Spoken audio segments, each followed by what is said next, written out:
Dear friend, there are things in life. We know they're not good for us yet. We still find them hard to give up. A sweet pastry on a lazy weekend, a slice of pizza after a long day, or a cold soda on a scorching summer afternoon. For those living with diabetes, each food choice is no longer just about what tastes good or what fills you up. Sometimes it's the line between control and complication. I'm not here to scare you. I'm here to help you understand some foods that seem harmless can quietly spike your blood sugar and slowly harm your body after 50. Today, I want us to take a moment through both a medical lens and a compassionate heart to look at the foods people with diabetes should avoid and why choosing differently could help you live longer and better. I still remember Mr. Thomas, 67 years old, who once told me, William, what I eat normally, a little toast in the morning, a bit of jam, a can of soda in the afternoon. What's the big deal? But it was exactly those little things that pushed his blood sugar out of control, causing numbness in his feet, blurry vision, and chronic insomnia. The danger lies in the fact that many everyday foods look normal, but are packed with refined sugar or starch. And after 60, our bodies simply don't process sugar the way they used to. So, what should we avoid and why? This is the list I often share with my patients, not to restrict them, but to help them make wiser choices one meal at a time. 1. Sugary drinks. Do you remember that feeling? A hot summer afternoon, you open the fridge, grab a cold can of soda, give it a little shake, then pop the tab. That first sip, sweet, chilled, refreshing, a moment that feels so American, so familiar. But let me tell you this, after 50 for your body, especially if you have diabetes, every can of soda is like throwing gasoline on a slow-burning fire. I had a patient, Julie, 63 years old.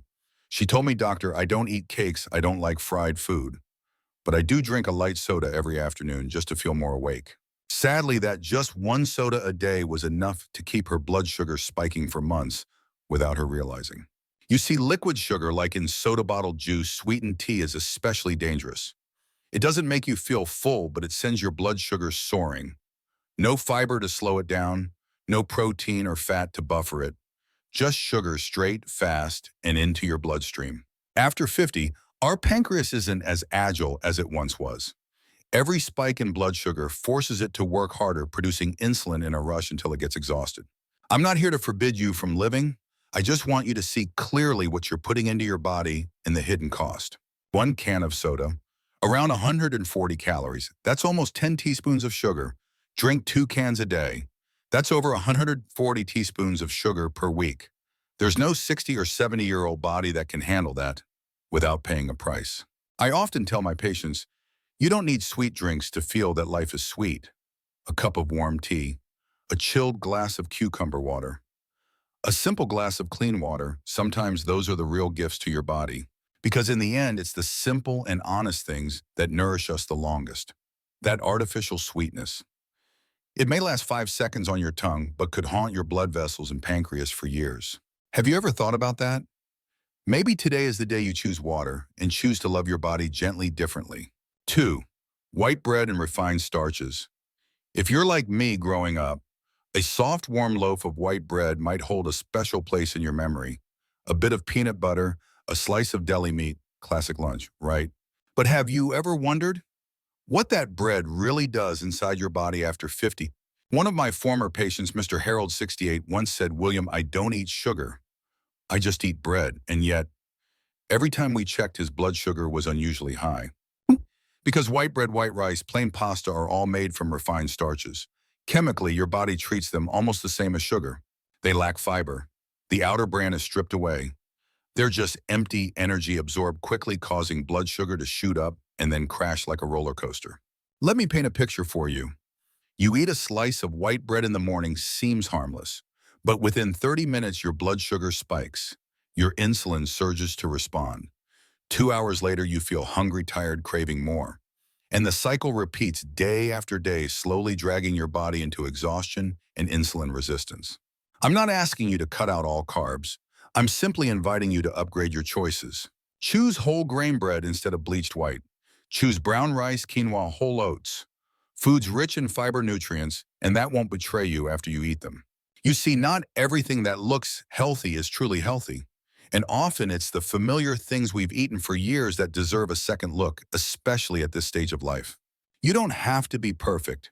You just need to be a little more mindful, a little more discerning, and a little more loving towards your body each time you sit down to eat. Because your body at 60, 65, 70 deserves to be nourished by understanding not just old habits. 3. Industrial fried foods. Have you ever been like me? Sitting at a roadside diner, ordering a plate of hot, crispy French fries? You dip one into a bit of ketchup, take a bite, then another. And before you know it, the plate is empty, leaving behind a sense of satisfaction, mixed with just a touch of guilt. I had a patient, Mr. Richards, 70 years old. He lived alone, and most evenings he'd order takeout. When you're older, he said, you want something quick. Fried food goes down easy. But just a few months later, he began experiencing numbness in his feet, high blood lipids, and unstable blood sugar. Fried foods, especially those cooked industrially, are silent killers. And not just because of the oil, but because of trans fats, those artificial fats created when oil is reused over and over again, like in fast food kitchens. Trans fats don't just raise your bad cholesterol, they trigger inflammation in your blood vessels, reduce your body's insulin sensitivity, and that, my friend, is the open doorway to diabetes, heart disease, and stroke. Even if you fry food at home, if you're using the wrong oil or reusing oil too many times, you might unknowingly be putting yourself in the danger zone. I'm not saying you can never enjoy something crispy again. I'm simply encouraging you to try options that are less inflammatory and kinder to your heart. Baking, steaming light, pan-searing, or using an air fryer. You might be surprised a roasted potato wedge with a bit of seasoning can still satisfy you without making your pancreas cry for help. After 60, every meal is more than just filling your stomach. It's an opportunity to care for your blood vessels, your heart, and even your memory. So the next time you crave something fried, pause and gently ask yourself, am I choosing this for the moment's pleasure? Or am I choosing a healthier tomorrow? 4. Candy jam and sugary breakfast cereals. The sweet trap, hiding in your daily routine. Have you ever walked into a supermarket and found yourself surrounded by rows and rows of colorful cereal boxes, cookies, and jams? Every label reads, healthy whole grain, low fat with added vitamins. Everything seems so good for your health. But the irony is this. Many of these foods are sugar traps beautifully disguised under layers of healthy branding. One of my patients, Mrs. Linda, 66 years old, once brought me a list of her typical breakfast: a slice of white bread with strawberry jam, one energy bar, and a glass of vanilla-flavored milk. She believed she was making a smart choice, a low-fat, heart-friendly breakfast. But when we took a closer look at the nutrition labels, she was shocked. That single breakfast contained 35 to 40 grams of sugar, the equivalent of nearly 10 teaspoons. And the most surprising part, she didn't feel like she was eating sweet. Today, sugar doesn't only come from candy or dessert as we used to think. It hides in breakfast cereals, granola bars, dipping sauces, flavored milk, and countless items marketed as healthy. We're often misled by clever packaging and bright colors. Why? Because sugar doesn't always go by the name sugar. It can appear as high fructose, corn syrup evaporated, cane juice, brown rice, syrup, raw cane sugar, honey blends, and dozens of other sweet-sounding aliases. When you eat a heavy dose of hidden sugar in the morning, your blood sugar spikes fast. Your pancreas struggles to release insulin to bring it back down. Then 1 to 2 hours later, you feel tired, hungry again, sluggish. You grab more coffee, maybe a cookie, and the blood sugar roller coaster continues. This is why so many people over 60 develop diabetes without even realizing it, or can't seem to stabilize their blood sugar, even though they insist, I don't eat much. I only have a simple breakfast. I often tell my patients, you have the right to enjoy sweet things, but let it be a conscious pleasure, not a hidden trap in your daily routine. Instead of processed cereal, try steel-cut oats topped with sliced banana or fresh berries. Instead of a sugary energy bar, have a couple of boiled eggs or whole grain toast with mashed avocado. And if you're craving jam, why not make your own from real fruit with no added sugar, just a little lemon juice and time? Dear friend, I'm not here to tell you to eliminate sweetness from your life, because life, after all, deserves a little gentleness on the tongue. But after 50, we need to choose our sweets more wisely. Sweetness that comes from nature, from ripe fruit, from gratitude for each real nourishing meal. Every teaspoon of sugar you cut back today is one more step toward a stronger heart, clearer vision, and steadier legs. Don't let those harmless little sweets quietly steal the health you've worked so hard to protect all your life. 5. Alcohol and sweet cocktails. There are certain moments in life that linger in memory. A crisp autumn evening, friends gathered around the dinner table, a glass of red wine swirling in hand, the clink of glasses echoing with laughter, and sometimes a sweet cocktail on vacation like a little reward after a long, hard year. I understand that feeling. I've been there myself. But if you're living with diabetes or simply reaching the age when your body starts operating differently after 50, then every sip of alcohol, no matter how small, is no longer as harmless as it once was. I still remember Mr. James, 72 years old, a retired electrical engineer. He lived alone, and every evening he'd pour himself a small cocktail to help with sleep, as he'd say. Not much, just one glass. But each visit, his blood sugar was unstable, his cholesterol climbing steadily.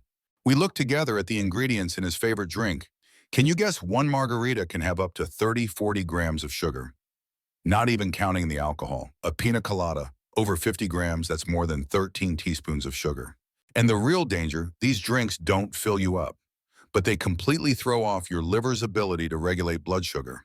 You see, when you drink alcohol, your liver prioritizes processing the alcohol and forgets about its job of balancing your blood sugar.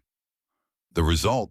If you're drinking on an empty stomach, your blood sugar might drop dangerously low.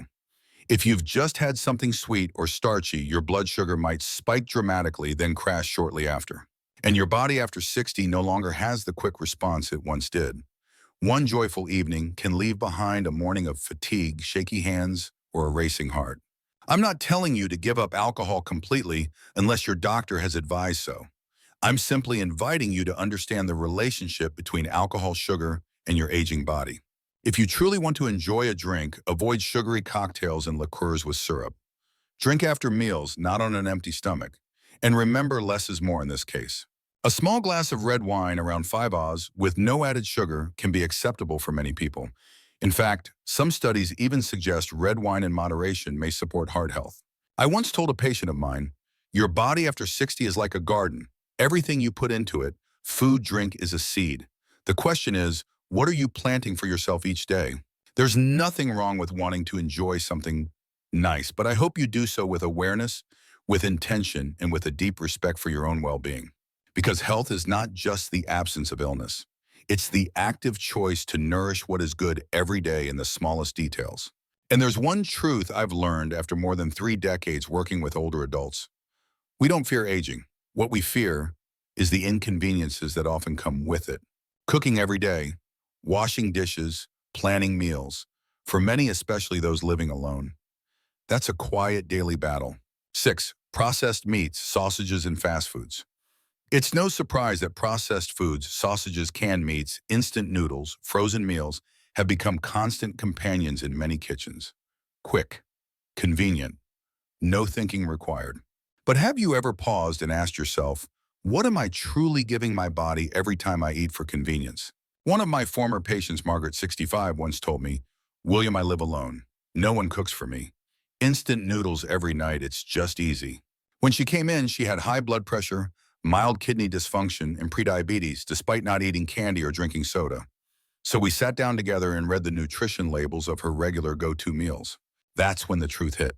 One packet of instant noodles contains up to 1,700 milligrams of sodium, nearly the entire daily recommended intake. A single sausage may be packed with nitrates, saturated fat, and hidden sugars. A seemingly healthy frozen dinner may carry close to 1,000 milliliters of sodium, artificial flavorings, and barely any fiber.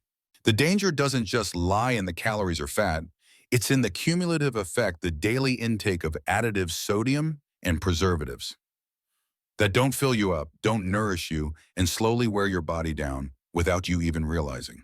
After 60, your body doesn't filter things out as easily as it used to.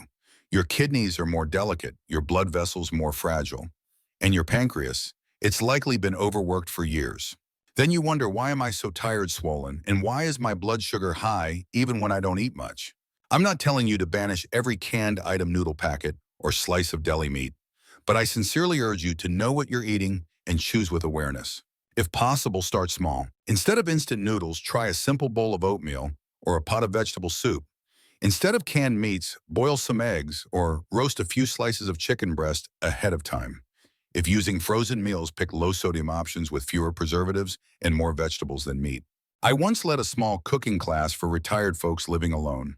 We focused on just three components: a steamed veggie, a whole grain, a simple protein. And everyone was amazed. So this is cooking? I never knew it could be this simple. My friend, aging is not what we fear. What we fear is weakening every day from choices we didn't fully understand just because they were convenient. Please remember, convenient doesn't mean good. Fast doesn't mean healthy. And sometimes just 5 more minutes of preparation can add 5 more years of vitality to your life. If you're still watching at this point, I want to thank you because it shows you truly care about your health. I understand eating habits are tied to memory, to comfort, to moments from childhood, family, and a lifetime of living. And changing what's familiar, especially after 50 or 60, is no easy task. But you know what? Good health after 50 doesn't come from miracles. It doesn't come from magical pills or promises on food labels. It comes from small choices repeated day by day. You choose water over soda. You cook at home instead of buying fast food. You read labels carefully and say no to what's too sweet, too salty, or too hollow. Each of these choices, as small as they seem, is a way of telling yourself, I still deserve to live well, joyfully, and free in this body. I don't expect you to be perfect. I only hope that next time you hold something in your hand, you'll pause and ask yourself, will this nourish me or weaken me? And if you can answer honestly, I believe you'll make the right choice. Healthy living after 50 isn't just about living longer. It's about living more clearly, more deeply, and more freely moment by moment. And it all begins with what you place on your plate each day. If this video helped you in any way, don't forget to like, comment, and subscribe to Walk With Me. Dr. William Hart on the Graceful Health Journey, where wellness truly begins after 50. I'll see you in the next video. Graceful Health Journey, where wellness begins after 50.